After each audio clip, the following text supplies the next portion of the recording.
warahmatullahi wabarakatuh. Perkenalkan, nama saya Putri Salma Yulianti dari kelompok 9. Di sini kami akan menjelaskan mengenai teknologi asistif untuk anak autis.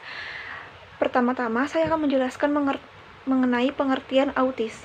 Kata autis berasal dari bahasa Yunani yaitu auto, yang berarti sendiri, yang ditujukan kepada seseorang yang menunjukkan gejala hidup dalam dunianya sendiri, menurut Nevitt tahun 2003. Dalam DSM-4, menurut APA tahun 2000, dikatakan bahwa autisme merupakan keabnormalan yang jelas dan gangguan perkembangan dalam interaksi sosial, komunikasi, keterbatasan yang jelas dalam aktivitas dan ketertarikan. Yang kedua ada menurut Ajis tahun 2015 yang mendefinisikan autis sebagai gangguan perkembangan otak atau syaraf yang mempengaruhi fungsi normal otak sehingga berdampak dalam interaksi sosial, perilaku, dan komunikasi. Anak autis adalah anak yang tidak mampu atau kurang dalam beberapa hal, yaitu persepsi, perasaan, imajinasi, intending, serta melakukan penalaran secara sistematis. Assalamualaikum warahmatullahi wabarakatuh. Saya di sini Muhammad Zohib Lansari. Saya ingin menjelaskan tentang permasalahan yang sering dihadapi anak autis. Yang pertama, gangguan perilaku. Anak autis mengalami gangguan pada pusat emosi yang menyebabkan mereka sulit dalam mengendalikan emosi, mudah mengamuk atau tantrum, marah, agresif, menangis tanpa sebab, takut pada hal-hal tertentu. Kedua, gangguan interaksi sosial. Gangguan interaksi sosial ditunjukkan pada anak dengan menghindari, bahkan menolak untuk melakukan kontak mata, tidak mau menoleh jika dipanggil, tidak ada kemauan dalam melakukan interaksi dengan orang lain, lebih senang bermain sendiri, tidak dapat merasakan empati, seringkali menolak untuk dipeluk, menjauh jika didekati untuk diajak bermain. Menurut Purwati, anak autisme memiliki masalah ataupun gangguan dalam beberapa bidang diantaranya. 1. Komunikasi. Perkembangan bahasa lambat atau sama sekali tidak ada. Kedua, anak tampak sering tuli, sulit berbicara atau perubahan berbicara tapi kemudian simak. Terkadang kata-katanya yang digunakan tidak sesuai artinya. Mengoceh tanpa arti berulang-ulang dengan bahasa yang tidak dapat dimengerti orang lain.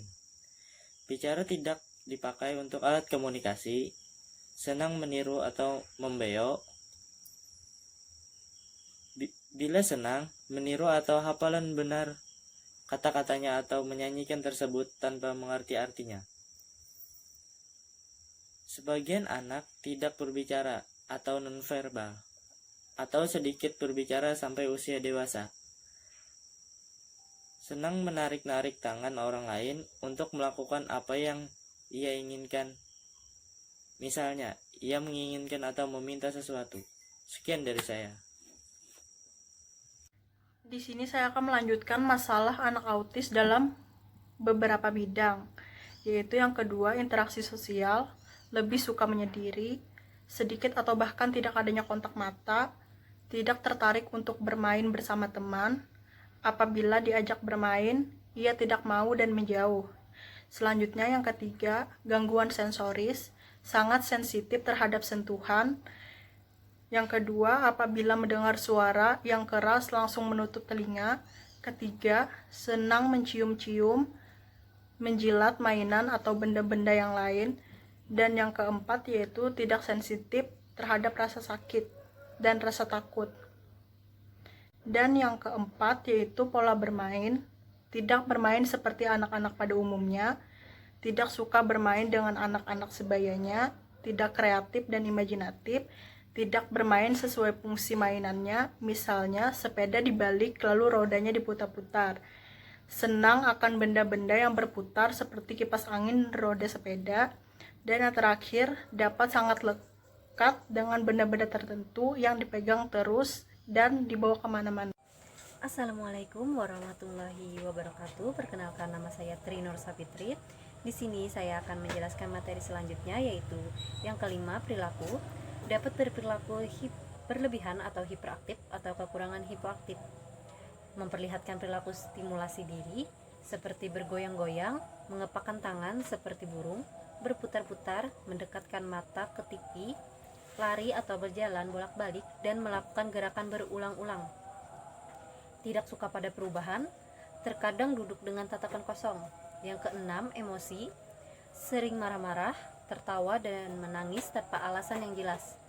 Temper tantrum jika dilarang atau tidak diberikan keinginannya. Terkadang suka menyerang dan merusak. Terkadang anak berperilaku menyakiti dirinya sendiri, tidak mempunyai empati dan tidak mengerti perasaan orang lain. Selanjutnya, pengertian teknologi asistif. Teknologi asistif yaitu teknologi atau segala macam alat atau benda yang dengan cara dimodifikasi atau langsung digunakan untuk meningkatkan kemampuan anak berkebutuhan khusus. Pentingnya teknologi asistif untuk anak autis. Penyajian materi yang dikemas dengan menarik dan diiringi secara audiovisual mampu menarik konsentrasi anak autis sehingga informasi yang disampaikan dapat diterima dengan baik. Teknologi asistif ini penting guna mampu meningkatkan minat dan belajar anak, serta membantu anak autis dalam mengikuti proses pembelajaran, tidak hanya pada proses pembelajaran, tetapi juga dalam kehidupannya sehari-hari, baik untuk dirinya sendiri maupun masyarakat di sekitarnya. Selanjutnya, di sini saya akan menjelaskan contoh teknologi asistif dan kegunaannya untuk anak autis.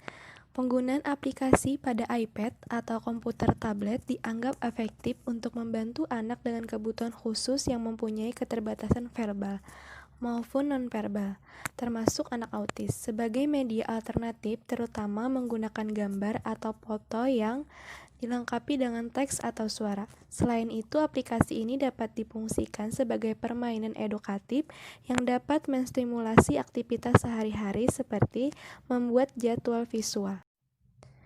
Selanjutnya, contoh yang kedua, augmentative and alternative communication, yaitu membantu anak autis berkomunikasi satu sama lain, bahkan jika mereka memiliki kesulitan berbicara. Yang ketiga, smartphone juga bisa diaplikasikan kepada anak autis. Guru dapat memanfaatkan smartphone sebagai media pembelajaran anak berkebutuhan khusus melalui game edukatif, kalkulator, kamus, dan sebagainya, sehingga menjadikan pembelajaran menjadi lebih menarik. Selanjutnya, kesimpulan. Teknologi asistif yaitu teknologi atau segala macam alat atau benda yang dengan cara dimodifikasi atau langsung digunakan untuk meningkatkan kemampuan anak berkebutuhan khusus. Strategi pembelajaran dengan menerapkan teknologi asistif ini penting guna mampu meningkatkan minat dan belajar anak, serta membantu anak autis dalam mengikuti proses pembelajaran. Tidak hanya pada proses pembelajaran, tetapi juga dalam kehidupannya sehari-hari, baik untuk dirinya sendiri maupun masyarakat di sekitarnya. Sekian, terima kasih dari kelompok kami. Salah hilap mohon maaf. Wassalamualaikum warahmatullahi wabarakatuh.